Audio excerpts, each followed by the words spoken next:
Hi everyone, welcome to Writing Stories with Kimberly D. Tate, my very good friend, and myself, L.M. Spilsbury. This week, Kim wants me to talk, I'm going to blame this all on her, she suggested that I should talk about the genesis of my immunity books. The series officially is known as the Modified Humans series. So, sure, here goes.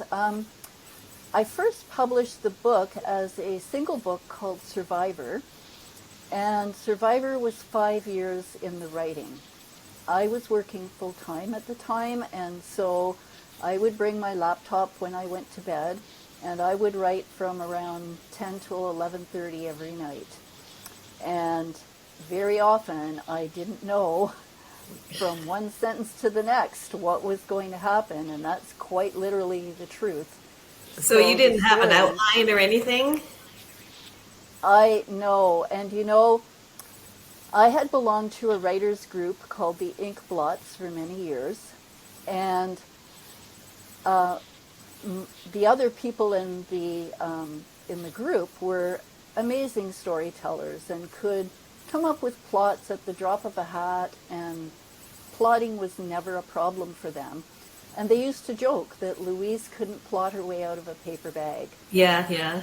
And I tried writing outlines, and that didn't work. And if I just tried writing, I would write myself into a corner, and that didn't work either. And then I stopped writing for many years while I did a graduate degree. So when I started writing again, I determined that I was just going to try and let my inner creative self blossom. So you're going to wing it. I was going to wing it, and that's what I did for 5 years. And I finally you must have had some idea of the actual story that you wanted to tell, though, didn't you? No. No? No, I didn't. I came up with the characters, and I just started writing, and the original story took place on another planet with another character. And then at one point, the character who eventually became the protagonist of these Modified Humans books walked on stage, and I went, well, hello there. Well, hello there. That's right. He was the one who really blew my hair back. And then I had to figure out who he was and what he did and what his job was. And I've already told the story how my friend, who's a immunology professor, had recently won an award for technology that she had developed to measure the immune response in cattle. And so I thought, well, hey, let's just go with this whole immunity thing. And that's where the idea came from. And that was many years before COVID hit, right? That was. And considering that I published the book in 2018, Survivor, and I'd been working on it, sorry, I can't even talk. I'd been working on it for 5 years.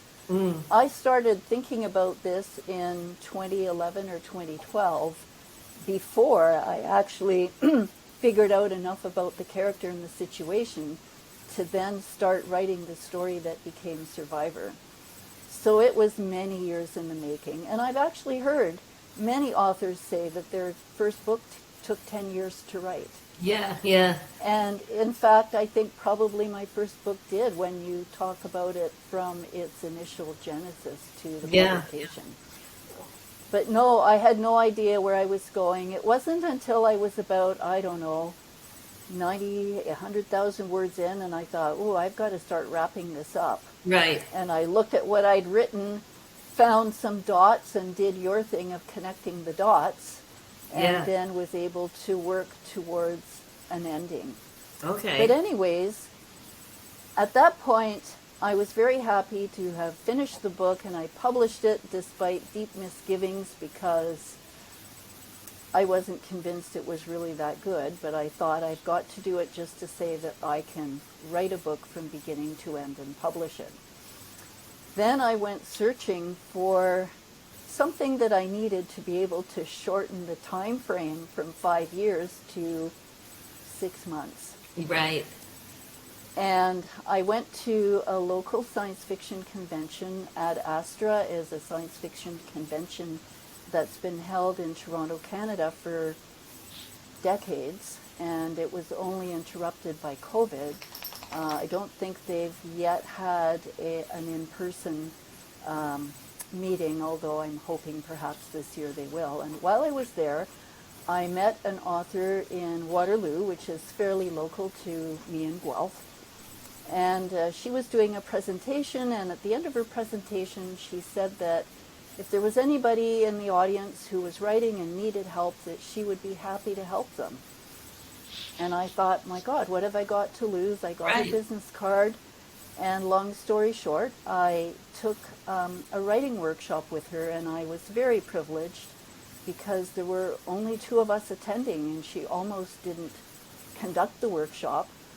But when I was so disappointed, she went ahead and did it for 2 of us. Oh, yeah. And she was the one, when I told her about Survivor, when I said it was 120,000 words long, she said, well, you need to rewrite it into 2 books. That 120,000 words is too long. You need to write it as 2 books. Oh, okay. And my initial reaction was, no way. No way. I worked on that. I sweated over it. I suffered, and it's done, and I'm not doing it. But the more I thought about it, the more I thought, it wouldn't be a bad idea because I could deal with the aspects of the story that I wasn't totally happy with. And there's not 2 stories worth in Survivor, but I could include a lot of backstory as part of the first book. Right. And so that's what I did. I ended up with Immunity Cage, which is the backstory for how my protagonist ended up in the situation he was in Survivor, which is where Immunity Bond takes over. Okay. So I know that my writing process, Kim, is so different from yours. It is, yeah. Because you are a really inspired writer, and I mean that in the true sense of the word, that you just have an idea and you just run with it. And where you need to go seems to unfold as you progress, and you have sort of an idea of where you're going to end up, and you fill in the gaps as you go. Right. And you get there, and you have tremendous fun writing your first draft, because I know you do. I know that you just... Yeah. Not so much fun writing the second draft. No, but you... And for anybody listening out there, I will tell you, her first drafts are marvelous. They read really well, and they're very engaging. And while they might need some tweaking, they're pretty awesome. A lot of tweaking in some cases, but that's okay. Yeah, but you have no idea how much I envy you, because it's just, I haven't reached that point. Maybe I will before the end, but at this point it's still a lot of hard work. But at least I have managed, as a result of rewriting Survivor in 2 books, I did learn some skills that were really critical. And one of them, I think I've said this many times, and for any of you listening, you'll hear me say it again and again, the whole concept of the core value of a story was the missing link that really did it for me. Right. And the core value is really the emotion, the deep down emotion that you're looking to evoke in the reader. And it's based on a binary of emotions that you deal with in the story. And in my present Immunity books, the emotion or the feeling or the quality of the story has been all about freedom versus slavery. Right. Freedom can take many aspects. It can be physical slavery, it can be psychological slavery, but this whole idea of freedom versus slavery, once I latched onto that, allowed me to write the books. Okay. Whereas before that, I just kept floundering, and I think it's because this core value is the lens through which you tell your story. Yes. And Yeah. I know you did a lot of thinking about the core value of the book you just finished, which was Cirque du Tarot. And Yeah. and I think you'd probably agree that you had to think about it, and once you kind of figured out what the story was about, it was a lot easier to direct the action and direct the character's thoughts. It is, yeah. It sort of gives you a bit of a linear path in which to lay down your building blocks. That's right. And I've had conversations with a mentor of mine who's a very private person and doesn't want to be named, but he's a great fan of McKee and his book Story, and he's the one that pointed out to me that whatever the core value is, in a 3-act structure, at the beginning of the story, if you're dealing with the negative aspect of that core value, then at the first pinch point, it's going to become positive. Mm-hmm. And then at the last pinch point, it will become negative again. And so, but with a different slant to it. And even that, I mean, my mentor is a man of great intellect and great clarity in his way of thinking, which I don't possess. But when he pointed that out, I thought, wow, I think you're right. Yeah. Because I did pay attention to it in many of the good books that I read, and yeah, it often seems to be the pattern that they take. Interesting. Yeah. Anyways, Yeah, so, that's good. I think we should wrap this up and think about another topic for another day.